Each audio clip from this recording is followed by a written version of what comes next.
पीछे हमने सुना कि जब निषाद राज माता कैकेयी को दोष देते हुए लक्ष्मण जी से बात कर रहे हैं, भगवान राम शयन कर चुके हैं। निषाद राज लक्ष्मण जी से बात कर रहे हैं और माता कैकेयी को दोष देते हुए कहते हैं कि आज माता कैकेयी ने ये क्या कर डाला। तब लक्ष्मण जी ज्ञान, वैराग्य और भक्ति के रस में सनी हुई वाणी से निषाद राज को समझाते हैं कि मेरे भाई, सभी जीव अपने अपने प्रारब्ध का फल पाते हैं। कोई न किसी को दुख दे सकता है, न किसी को कोई सुख दे सकता है। सब अपने अपने प्रारब्ध का फल पाते हैं। और ये संसार एक रात्रि है। जैसे हम रात्रि में सोते हुए सपना देखते हैं, तो ये संसार भी एक रात्रि है और ये मिथ्या है, सब झूठ है। इस संसार रूपी जगत में कौन जागता है? जो योगी होते हैं, वे जागते हैं। और उसी जीव को जागा हुआ समझना चाहिए जिसका चित्त प्रभु राम के चरणों में लगा हुआ हो। प्रभु राम के चरणों में प्रेम करें। बाकी हम सब इस मोह निशा में सो रहे हैं, हम जागे हुए नहीं हैं। जो रात और दिन सांस के साथ भगवान का स्मरण रखता है, उसी जीव को जागा हुआ समझो। और जो इस संसार की माया में लिप्त है, उस इंसान को, उस जीव को सोया हुआ ही समझना चाहिए।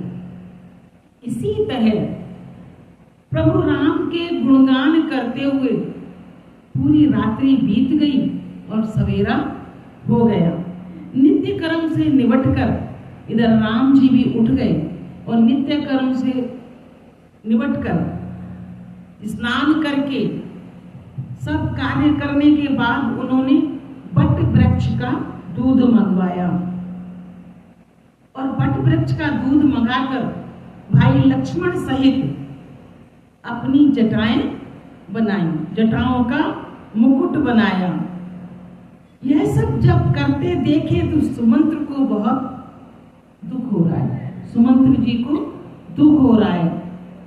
उन्होंने कहा उसी समय कि जब हम अयोध्या जी से निकले थे तो राजा दशरथ ने, महाराज ने मुझे एक आज्ञा दी थी कि आप राम लक्ष्मण और सीता जी जो वन को जा रहे हैं, आप रथ तैयार कीजिए और रथ पर बैठाकर गंगा स्नान करा के और 2-4 दिन वन में घुमाकर किसी भी तरह इनको मनाकर घर वापस ले आइएगा। जब यह सुना तो राम जी कहने लगे राम जी कि हे पिता, आप मेरे पिता तुल्य हैं और आप सब जानते हैं आपने धर्म को निचोड़ कर जाना हुआ है, और यदि मैं ही धर्म का पालन नहीं करूंगा तो कैसे रहेगा? धर्म का पालन करना ही अति आवश्यक है, क्योंकि एक बार जो प्रतिष्ठित पुरुष आचरण से गिर जाए, धर्म से गिर जाए, तो उसको 100 अनेक बार मृत्यु का दंड मिल गया, ऐसा समझना चाहिए जो अपने धर्म से गिर जाए।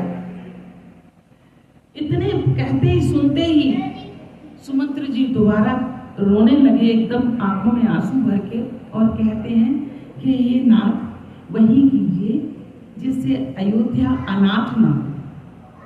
राम जी ने कहा कि हे तात, अब आप ऐसा कीजिए कि आप पिताजी को जाकर चरणों में करोड़ों बार मेरी तरफ से नमस्कार करके सिर्फ इतना कहना कि अब भी मेरी चिंता छोड़ दें, और आपको भी आराम से वापस जाकर पिताजी का ध्यान रखिए। मैं सभी से यही प्रार्थना करता हूँ कि मैं अपने धर्म पे अगर चला हूँ तो धर्म पर मुझे चलना चाहिए। पिताजी भी इस चीज को समझेंगे और कोई चीज की चिंता करने की जरूरत नहीं है। हमने यहाँ तक सुना था और आगे की कथा आज सुनते हैं। तुम बिनु पितो समय अतीत मोरी, विनती करहूं ताति करि जोरी, सब विधि सोई कर्तव्य तुम्हारे, दुख न पावती तु सोच हमारी, सुनि रघुनाथ सचिव संवारु, भयउ सपरिजन विकल निचारु, पुनि कछु लखन कहि कटुवानी, रघुबर के बड़ अनुचित जानी, सकुच राम सफत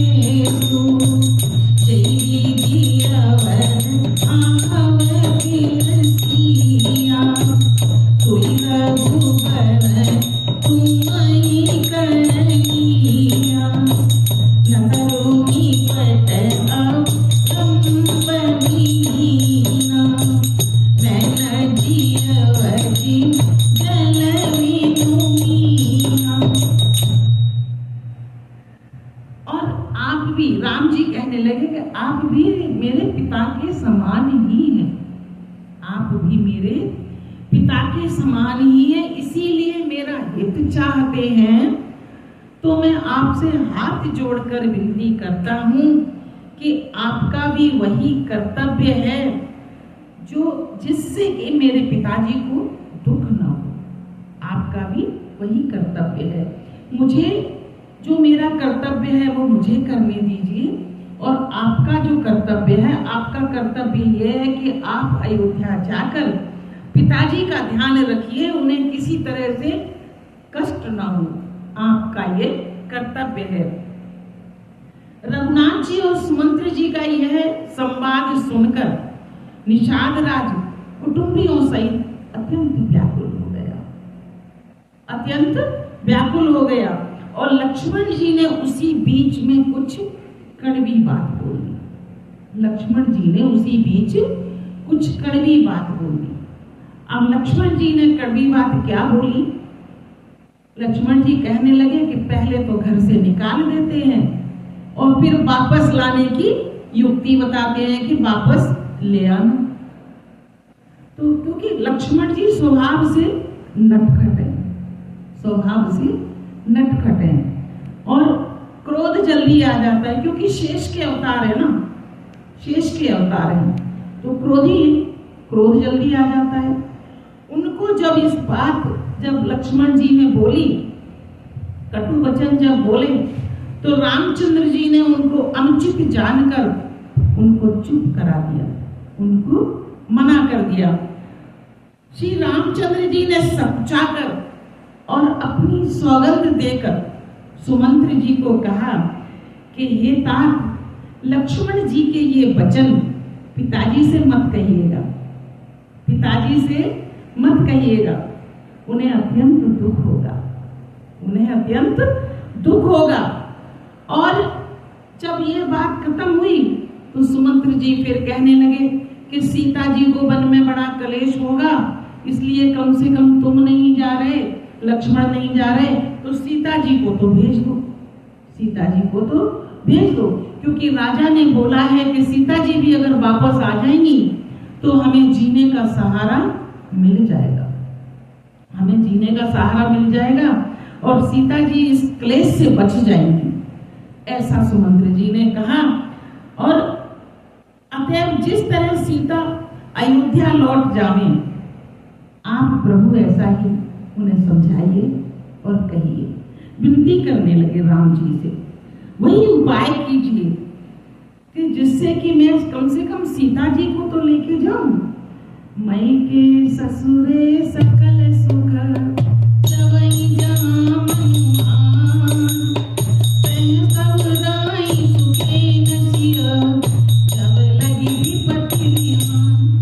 सीता जी कभी मायके में रह लेंगी, कभी ससुराल के घर में रह लेंगी, तो उन्हें विपत्ति छू तक नहीं सहेगी, छू ही नहीं सकती, क्योंकि पिता भी राजा हैं, ससुर भी राजा हैं। तो वही कीजिए जिससे कि सीता जी कम से कम वापस लौट जाएं और वे सुख से रह सकें। और बिनती धूप कीने जीवाती, आरती पीतन सो गई जाती, इस संदेश सुख पानी दाना, यही दीन से कोटि विधाना, सास ससुर गुरु प्रिय परिवारु, फिरऊ सब कर पिटई खमारु,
मुझसे विनती की है। सुमंत्र जी कहते हैं कि पिता ने बड़ी दीनता के साथ मुझसे विनती की है।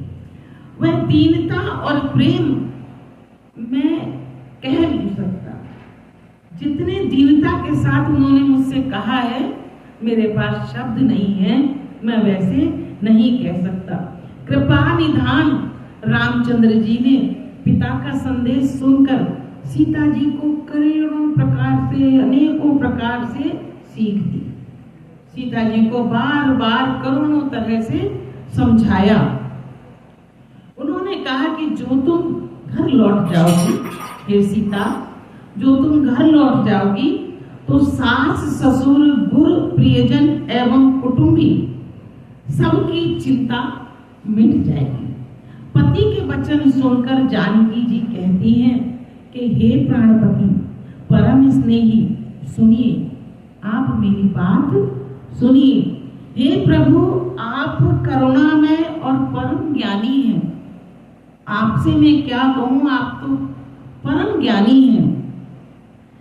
कृपा करके थोड़ा विचार तो कीजिए, कृपा करके थोड़ा विचार कीजिए कि शरीर को छोड़कर छाया अलग हो सकती है। जहां जहां शरीर जाएगा वहां वहां छाया चलती है। और सूर्य की प्रभा सूर्य को छोड़कर कहां जा सकती है, और चांदनी चंद्रमा को त्याग कर कहां जा सकती है। तो मैं तो आपकी परछाई हूं, मैं आपको छोड़कर कहां जाऊं, कैसे जाऊं। इस प्रकार पति को प्रेममयी विनती सुनाकर सीता जी मंत्री जी से भी बड़ी सुहावनी, बड़ी सुंदर सी, बड़ी नम्र भाषा में कहने लगी कि आप मेरे पिताजी और मेरे ससुर के समान ही मुझे पूजिए। आप जितने मैं पिता का मान करती हूँ, जितना मैं अपने ससुर जी का मान करती हूँ, उतने ही आप मेरे लिए पूज्य हैं। और आपको बदले में मैं उत्तर दे रही हूँ, ये बहुत अनुचित काम है। मैं आपको आपकी बात का उत्तर दे रही हूँ, मुझे इसमें भी लज्जा आ रही है क्योंकि मैं बड़ा अनुचित काम कर रही हूँ। आरती बस सन्मुख भयो, बिलग न मानवता, आरज सुत पद कमल बिनु, आज जहाँ लगी बात। किंतु हे तात, मैं बहुत ही दुखी हूँ। मैं आर्त होकर आपके सामने आई हूँ, आपसे बात करने की हिम्मत कर रही हूँ। आप बुरा न मानिएगा। आर्य पुत्र के चरण कमलों के बिना आर्य पुत्र राम जी के लिए संबोधित करती हुई कहती है सीता जी कि राम जी के चरणों के बिना मुझे कहीं और दूसरी जगह चैन नहीं है। और पति के चरणों के अलावा सारे जो रिश्ते और नाते होते हैं वो व्यर्थ होते हैं, वो पति के पीछे होते हैं। सर्वप्रथम पति है। तो मैं आर्य पुत्र को छोड़कर, मैं प्रभु राम को छोड़कर कहीं नहीं जा सकती। और पितु वैभव विलासी में गीता, प्रभुवली मुकुट मिले पद पीता, सुख निधान यस पितु रह मोरे, प्रिय मीन मन भावन मोरे, ससुर चरत भय कौशल राहो, भुवन गारी दस प्रगट ब्रह्माओ, आगे मोहिते सुरपति मेरी, अलग सिंहासन आसन मेरी, ससुर एकादश अवध निवासु, प्रिय परिवार मातु सम सासु, प्रिय रघुपति पद पदुम परागा, मुझे उस पद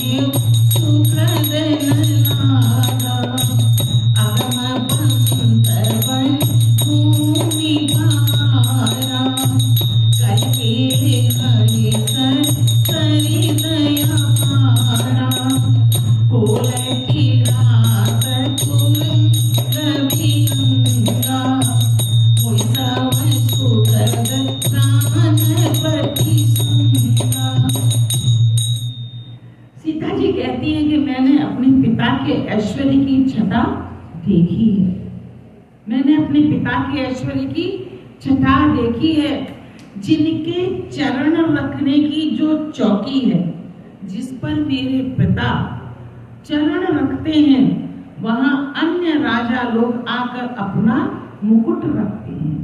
मैंने अपने पिता की छटा देखी है, उनके चरणों में प्रणाम करते हैं। ऐसे पिता का घर भी जो सब प्रकार से सुखों का भंडार है, पति के बिना मुझे भूल कर भी नहीं सुहाता। मैं पति के साथ नहीं रहूंगी तो वो पिता का घर भी मुझे अच्छा नहीं लगेगा।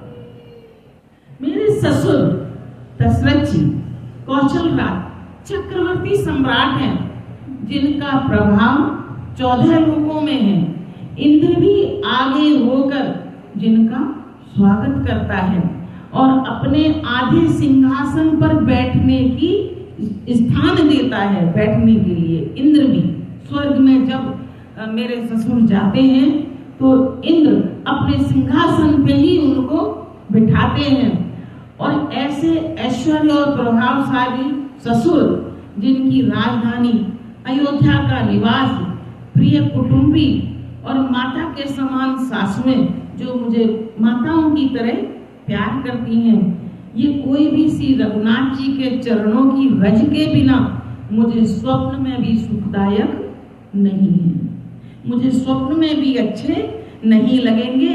साक्षात में तो बात छोड़ ही दीजिए, यदि स्वप्न में भी मुझे कहे कि रघुनाथ जी के चरणों को छोड़कर तुम सब इस ऐश्वर्य को भोगो, तो मैं वो भोगने के लिए तैयार नहीं हूं। दुर्गम रास्ते, जंगली धरती, पहाड़, हाथी, सिंह, अथाह तालाब एवं नदियां, कोल, भील, हिरन, पक्षी, प्राणपति श्री रघुनाथ जी के साथ रहते हुए ये सब मुझे सुख देने वाले हैं। मैं इन सब में बहुत सुखी हूँ, इन सब के साथ इस जंगल में रहकर। सास ससुर सने मोरे घोटी, विनय करवि परिहाय, मोरे सोच जन करिय कछु, मैं बन सुखी सुहाय। अतः सास और ससुर के पांव पकड़कर मेरी ओर से हे तात, आप विनती कीजिएगा कि मेरा कुछ भी सोच न करें। मैं वन में अपने पति और देवर लक्ष्मण जी के साथ बहुत प्रसन्न चित रहूंगी, मुझे कोई दुख नहीं होगा। इसलिए मेरी ओर से करोड़ों बार मेरे सास और ससुरों के पैरों में, चरणों में गिरकर आप मेरी तरफ से क्षमा मांग लीजिएगा। प्राणनाथ प्रिय देवर सासा, पीर धूलिन धरे धनु खाता, धन्मग समरम दुख मन मोरी, बोलहि सोच कर जनि सोई, सुनि सुमंत शीतल वाणी, भयो विकल मनि मनि हानि, नयन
जिनका सदैव तैयार रहता है। वीरों में अग्रगण्य, किसके लिए संबोधन कर रहे हैं सीता जी? लक्ष्मण जी के, कि वीरों में अग्रगण्य है और जिनका तर्कस सदैव तीरों से भरा हुआ, रक्षा के लिए हम दोनों, राम जी और मैं खुद, उनकी माँ सीता, हमारे लिए वे हमेशा तैयार रहते हैं। ऐसे प्यारे देवर मेरे साथ हैं और इससे मुझे रास्ते की थकावट, ना कोई भ्रम है, ना कोई रास्ते की मुझे थकावट होगी और ना कोई मेरे मन में दुख है। आप मेरे लिए भूल कर भी सोच ना करें, इसलिए मेरे लिए बिल्कुल भी सोच करने की जरूरत नहीं है। सुमंत्र सीता जी की शीतल वाणी सुनकर ऐसे व्याकुल हो गए जैसे जो नाग रहता है जिसकी मणि खो जाए तो मणि के बगैर अपने को बड़ा खालीपन सा महसूस करता है। इस तरह सुमंत्र जी हक्के बक्के से उन्हें देखते रह गए, सोच में पड़ गए। नेत्रों से कुछ दिमाग में उनके में कुछ सूझता नहीं, नेत्रों से अश्रुधारा बह रही है और कानों से उन्हें कुछ सुनाई नहीं देता। इस तरह वो पूरे शून्य से पड़ गए, व्याकुल हो गए, कुछ कह ही नहीं सकते, न सुन सक रहे हैं, न बोल सक रहे हैं, सिर्फ अश्रुधारा बह रही है आंखों से। श्री रामचंद्र जी ने उनका बहुत प्रकार से समाधान किया, उन्हें बहुत समझाया, तो भी उनकी छाती ठंडी न हुई। साथ चलने के लिए मंत्री जी ने अनेकों यत्न किए, लगे रहे कि किसी तरह कोई युक्ति काम आ जाए और इनमें से कोई तो वापस मेरे साथ चले। पर रघुनंदन राम जी उन सब युक्तियों का यथोचित उत्तर देते रहे। श्री राम जी की आज्ञा मेटी कहाँ जा सकती है? राम जी ने जो सोच लिया वो तो करेंगे ही, क्योंकि वे तो नर लीला कर रहे हैं। कर्म की गति बड़ी कठिन है, उस पर कुछ भी बस नहीं चलता। श्री राम, लक्ष्मण और सीता जी के चरणों में सिर नवाकर सुमंत्र इस तरह लौटे जैसे कोई व्यापारी अपना मूलधन गंवाकर वापस जा रहा हो। जब कोई व्यापारी व्यापार शुरू करता है और जो पूंजी व्यापार को शुरू करने में लगाता है, मुनाफा को छोड़ दीजिए, जो धन उसने लगाया था वह भी छोड़कर, जैसे वह भी गंवाकर घाटा खाकर उसमें जा रहा हो। रथ आकेऊ है राम तन, हेरे हेरे निनाद, देख निषाद निषाद बस, पुनहि शीस पछितान। सुमंत्र जी ने बड़ी मुश्किल से रथ को हाँका, रथ को चलाने लगे और जो रथ में जुटे हुए जो घोड़े थे वे चलने को राजी नहीं है, आगे वे चलना नहीं चाहते, पीछे मुड़ मुड़ कर राम, लक्ष्मण और सीता जी की तरफ देख रहे हैं। यह देखकर जो वहां के निषाद लोग थे, निषाद राज थे, और वहां के जो निषाद लोग थे वह अपना सिर धुनने लगे यह दशा देख देख कर। पछताते हैं कि मनुष्यों की तो बात ही छोड़ो, पशु होके जो इतने बिलख रहे हैं भगवान के लिए, तो मनुष्यों की तो दशा ही क्या बखानी जाए। जासु भी हो गए बिकल पशु ऐसी, प्रजा मातु की पुत्री आई कैसी, परवश राम सुमंत्र पठाई, सुतरी तीर आप तब आए, मागी जावे न केवट आना, कहीं कुमार मर में जाना,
पशु इतने व्याकुल हैं। सब सोच रहे हैं मन में कि जिनके वियोग में पशु इतने व्याकुल हैं, उनके वियोग में प्रजा, माता और पिता कैसे जी रहे होंगे। वे सब सोचते हैं कि कैसे जी रहे होंगे। श्री रामचंद्र जी ने जबरदस्ती बड़ा अनुरोध करके जबरदस्ती सुमंत्र जी को लौटाया। तब आप वे गंगा जी के किनारे गए। जब सुमंत्र जी को वापस भेज दिया तो राम जी लक्ष्मण सीता जी के सहित गंगा जी के तट पर आए और श्री रामचंद्र जी ने नाव मांगी, पर वह केवट नाव लेकर नहीं आता। अब यहाँ एक बात आपको बताऊं कि ये जो केवट है, जब निषाद राज और लक्ष्मण जी जब आपस में बात कर रहे थे तो केवट ने वह बात सुन ली थी। उसे पता चल गया था कि ये पर ब्रह्म है, भगवान है। वह चुपके से निषाद राज के पास गया और उसने कहा, क्योंकि निषाद राज वहां का राजा है, निषाद राज के पास गया और उसने कहा कि मैं आपसे एक हाथ जोड़कर विनती करना चाहता हूं। बोला, क्या बात, बोलो। कि कल अगर आपकी कृपा हो मुझ पे तो राम जी को मैं अपनी नाव से पार कराना चाहता हूं गंगा जी। उन्होंने पूछा, क्यों?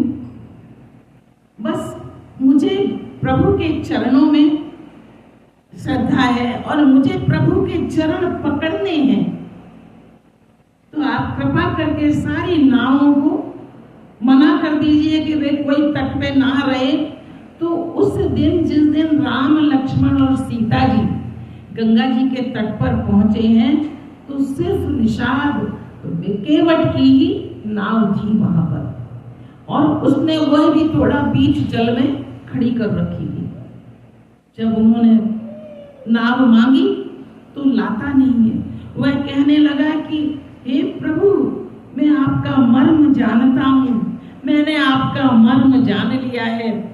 तुम्हारे चरणों की धूली के लिए सब लोग कहते हैं कि वो जो तुम्हारी धूली किसी चीज पर लग जाए तो उसको मनुष्य बना देती है, उसको मनुष्य बना देती है। तो जिसके छूते ही पत्थर की शिला नारी बन गई, तो मेरी तो ये नाव काठ की है। और लकड़ी तो बड़ी ही कमजोर होती है, लकड़ी तो बड़ी कमजोर होती है पत्थर के अकॉर्डिंग। जब पत्थर को आपके चरण धूली ने छुआ तो वो नारी बन गई, तो मेरी तो काठ की नाव है बिचारी और नारी बन जाएगी। तो मेरे तो पत्नी है घर में और पत्नी कहेगी कि भाई ये नारी दूसरी कहां से आ गई, और ये नाव ही मेरा तो परिवार चलाती है, इसी की आमदनी से मेरा परिवार चलता है। तो मैं आपके चरण धोए बगैर आपको नाव पर नहीं चढ़ाऊंगा, क्योंकि मेरी तो पूरी जिंदगी की कमाई लुट जाएगी इस नाव में। अगर ये नारी बन गई तो मेरी तो रोजी रोटी ही चली जाएगी, और मैं तो इसी नाव से सारा परिवार का पालन पोषण करता हूँ, दूसरा कोई धंधा मैं जानता नहीं। हे प्रभु, अवश्य ही पार जाना चाहते हो तो पहले मैं आपके चरणों को धोऊंगा, तब आपको पार ले जाऊंगा। पद कमल धोई चढ़ाई नाव नाथ उतराई जाऊं मुनि राम रानी दशरथ सपथ साची गाऊं बरु तीर मारम लखन पैदल लगे न पाई पधारियो तवे लगे न तुलसी दासे नाथ कृपाल पारे उतारियो। हे नाथ, मैं चरण कमल धोकर आपको नाव पर चढ़ा लूंगा, मैं आपसे कुछ उतराई भी नहीं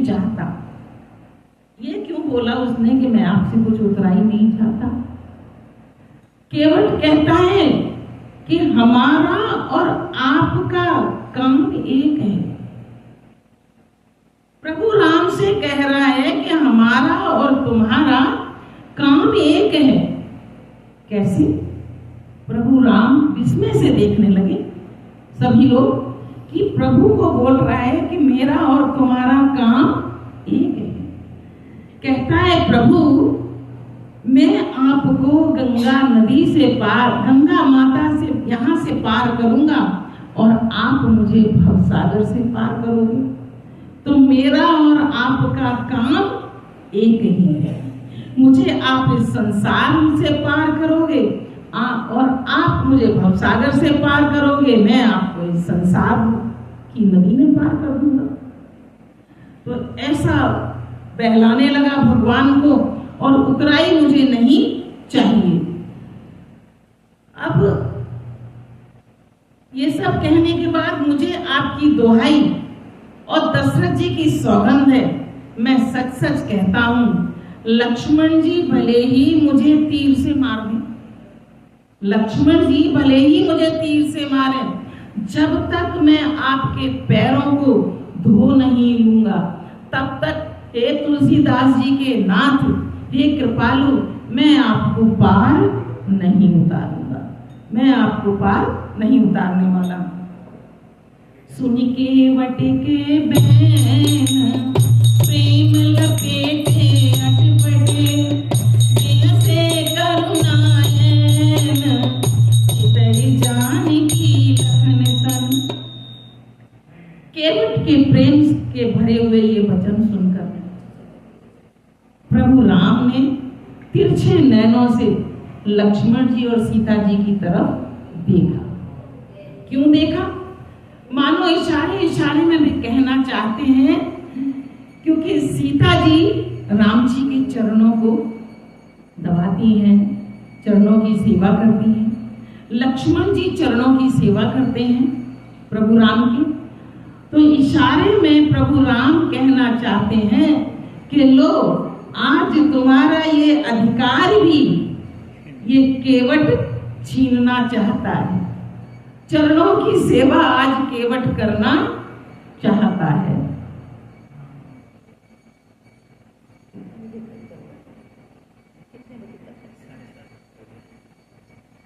तो चरणों की सेवा आज ये करना चाहता है, इसलिए राम जी तिरछे नैनों से लक्ष्मण जी और सीता जी की ओर देखते हैं। आज की कथा को यहीं स्थगित करती हूँ।